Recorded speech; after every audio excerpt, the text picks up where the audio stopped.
Eu sou Ana Paula, sou jornalista, trabalhei 17 anos com jornalismo televisivo, hard news, né? Então uma longa experiência aí no processo de produção de notícias na televisão, com apuração de notícias, produção de pauta, edição, apresentação, reportagem. Foram muitos anos trabalhando mesmo com hard news.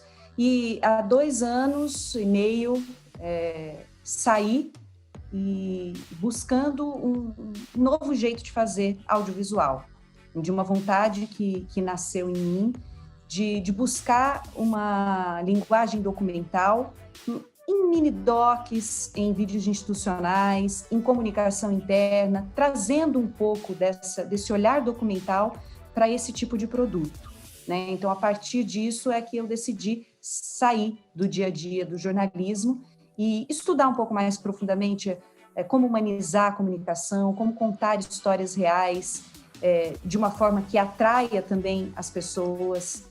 E é isso que eu tenho feito desde então na produtora No Olhar.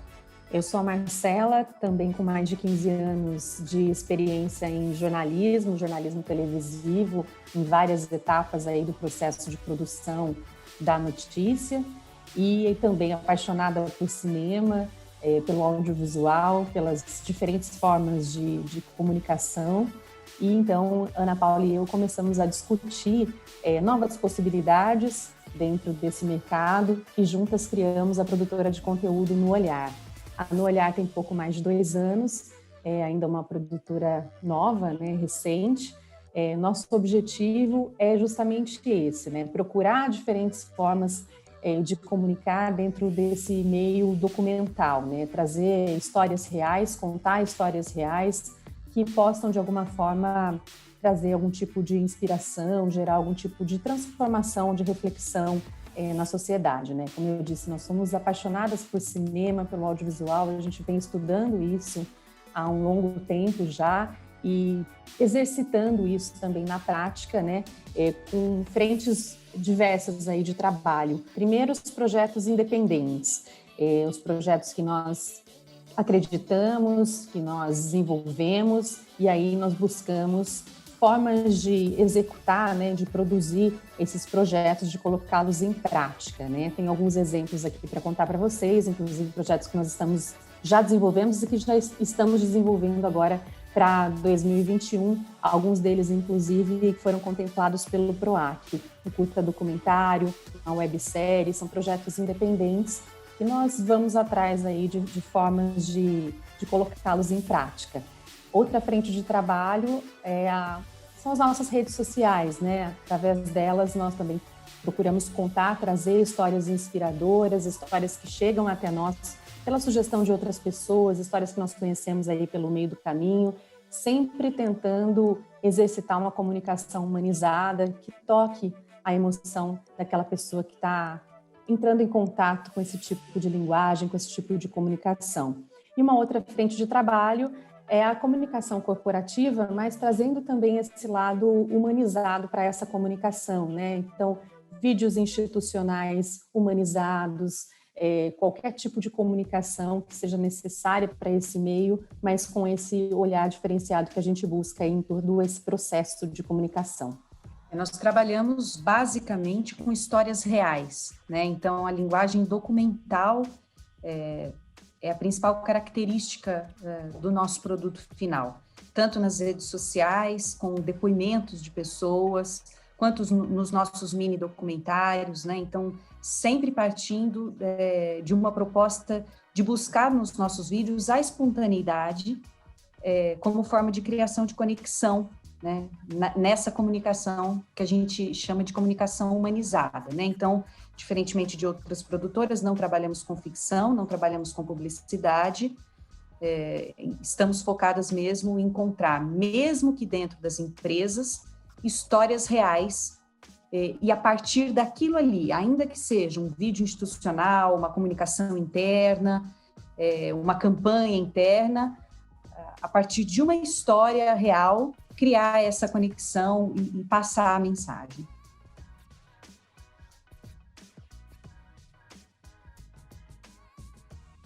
Quando você conta a história de uma pessoa, o impacto na vida dela e o impacto para quem ouve, a gente consegue medir quase que muitas vezes imediatamente, né? Falar, porque a pessoa fala de si mesma, reflete sobre a própria história, e quem está assistindo, de certa forma, também reflete sobre a própria história, né? A partir daquilo. Então, alguns exemplos aqui para você, né? Entrevistamos uma mãe, que foi a primeira mãe a conseguir na justiça o direito de usar a maconha de forma medicinal para a filha autista, né? Então, ela conseguiu o direito de plantar maconha para o tratamento da filha autista.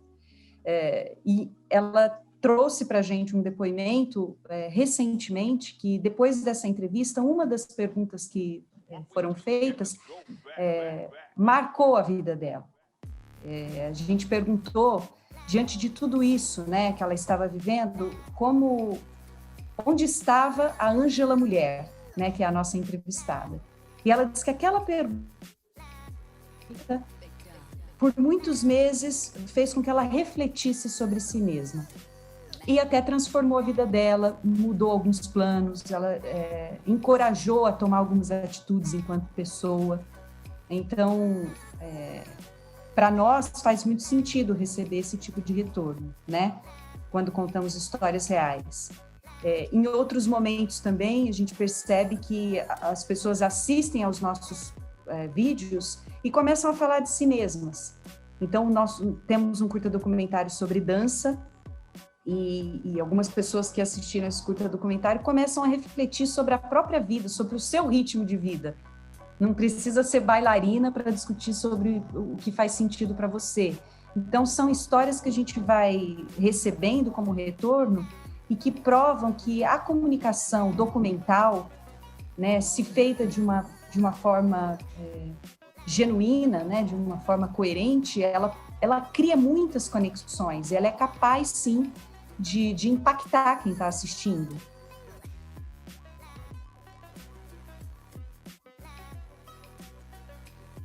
É um processo bem longo, assim, complexo, né? A gente conversa muito, né, sobre os temas que a gente gostaria de abordar. Em primeiro lugar, algumas coisas chegam para a gente através de sugestões, né, de pessoas que já nos acompanham, que nos conhecem, de histórias que elas acreditam que valeriam a pena ser contadas. Na verdade, toda história vale a pena ser contada, né? Mas sugestões que vêm, né, pelos mais diferentes caminhos e meios, né? E outras situações vêm do próprio contexto, muitas vezes que a gente está vivendo, de coisas que a gente vem observando no dia a dia, na vida, e que a gente entende como importantes também de, naquele momento, retratar, contar, abordar de alguma forma, tentar trazer algum tipo de provocação ou de reflexão dentro daquele tema, daquele assunto. Então, como eu disse, é um processo longo que parte primeiro de muita conversa, de muita discussão sobre aquele tema, sobre quais seriam as abordagens possíveis, as formas de contar possíveis. Muitas vezes a gente conta também com o olhar de parceiros, de pessoas com quem a gente costuma e gosta de trabalhar. A gente tem tentado fortalecer também dentro da nossa equipe, da nossa rede, uma rede feminina, né? Tentando trabalhar com diversidade também, né? Tentando trabalhar com mulheres, né? E a gente sabe que esse é um meio predominantemente masculino e é importante também fortalecer essa rede. Então, ouvindo também nossos parceiros, nossas parceiras, e aí parte para todo aquele processo, né, que a gente já conhece no audiovisual, que é da produção em si, de conhecer essas pessoas, de ouvir essas histórias, e aí partir para, de fato, a execução dos projetos, né? Alguns deles, como eu disse para você, são independentes, então primeiro a gente tenta dar um passo no desenvolvimento para depois buscar formas e recursos e também parcerias para poder viabilizá-los, né? E outros não, outros surgem a partir da própria demanda de quem quer contar essas histórias. Nós trabalhamos em duas frentes principais, então com projetos sob demanda, então setores, o terceiro setor, ou mesmo pessoas, ou o setor corporativo trazem para a gente uma demanda, e a partir dessa demanda criamos um roteiro, né, sempre trabalhando com a linguagem documental, montamos uma equipe e executamos um mini documentário, geralmente, quando é vídeo, né? Quando é para as redes sociais, muitas vezes a gente recebe sugestões, como a Marcela falou, e aí sim, trabalhamos também, não só com vídeo, mas com fotos, com depoimentos, com entrevistas feitas à distância. Neste momento, estamos nos adaptando. Acho que todo mundo do audiovisual está tentando encontrar novas formas de trabalhar. E estamos também encontrando novas formas, então, de trabalhar remotamente com o editor, com o montador, muitas vezes entrevistas feitas à distância, direção de imagens feitas à distância. Então, a gente tem, por exemplo, uma websérie de mini-docs que está no ar com profissionais da saúde, em que nós optamos pelos próprios profissionais fazerem as imagens e contarem a própria história. Então, essa direção de imagens, ela é feita à distância, com o olhar deles, obviamente com o crédito disso, né? Mas sob a nossa, vamos dizer assim, também sob o nosso olhar, coordenando aí uma equipe de finalização, criando a narrativa remotamente. E é um trabalho que, surpreendentemente, está trazendo um resultado muito positivo. Então, o jeito de trabalhar, o processo de produção está mudando muito nesse momento no audiovisual, principalmente para pequenas produtoras, num sentido, e também para grandes produtoras, né, no sentido dos sets estarem menores, das condições de gravação terem mudado muito, então a gente tem que se adaptar.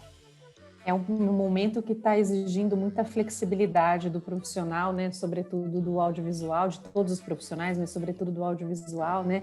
Flexibilidade, essa abertura para encontrar mesmo novas formas de criar, de trabalhar, de poder executar seus projetos, né?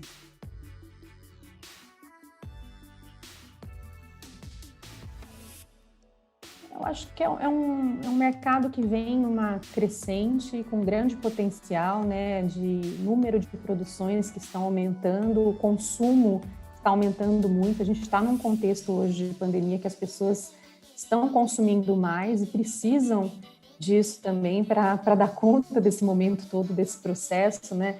Então, é um meio, é um setor que tem uma importância enorme, mais do que nunca, que movimenta demais a nossa economia também, que gera muitos empregos, que representa uma fatia imensa, significativa do PIB do nosso país, mas que a gente percebe que não tem o devido apoio, o incentivo, né? Nesse momento aqui no Brasil, o audiovisual, a cultura como um todo, a gente vem percebendo isso. Então, é desafiador, né? Por esse lado, eu acho que do contexto, né? Do cenário, do incentivo em si, e também um pouco disso que a gente acabou de falar, da necessidade de se reinventar, né? De encontrar novas formas de se comunicar, de criar, de produzir, dentro de um contexto que a gente tem limitações. Então, é um momento de imensos desafios, mas que eu acredito que esse é um meio que tem grande potencial e vai continuar com o seu potencial, com sua força e com a sua importância, né? Ainda mais nesse momento. É uma preocupação enorme com os profissionais que estão diretamente envolvidos com execução, vamos dizer assim, né, com gravação, equipes técnicas, que, por um lado, muitas vezes têm que se expor neste momento de pandemia, e, por outro, que estão perdendo seus postos de emprego, porque as equipes estão cada vez mais reduzidas quando há gravações. Então, a gente vê sets cada vez menores, equipe técnica muito reduzida, e isso traz uma preocupação, porque são profissionais do audiovisual que estão tendo que, muitas vezes, se virar em outras circunstâncias, fazendo outras coisas. Mas, por outro lado, como a Marcela falou, com um potencial muito grande de adequação. Se a gente soubesse adequar, se a gente começar a criar um novo jeito de fazer, existe um potencial muito grande. Acho que hoje o audiovisual talvez seja a principal forma de comunicação, né? Com tantos canais, com tantas possibilidades no streaming, nas redes sociais, as próprias empresas entendendo que tem que fortalecer com a criação de conteúdo audiovisual para os seus sites, para suas plataformas online. Então, em termos de cinema, eu vejo um momento muito delicado, mas o audiovisual tem muitas possibilidades daqui para frente, eu acredito.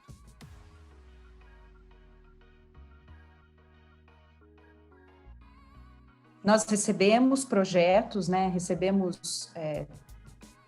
Nós temos um espaço de troca de ideias para projetos, sugestões, inclusive, nas nossas redes sociais, né? No Instagram, no Facebook. No próprio site temos também um canal de comunicação aberto para as pessoas que quiserem conversar sobre possibilidades, né? E também fazemos parcerias. Acreditamos muito na parceria com outras produtoras, com outros profissionais que estejam desenvolvendo projetos, além daqueles que vêm sob demanda. Se você quiser colocar, então, né, no olhar.com, o Instagram no olhar.doc, o Facebook é no Olhar.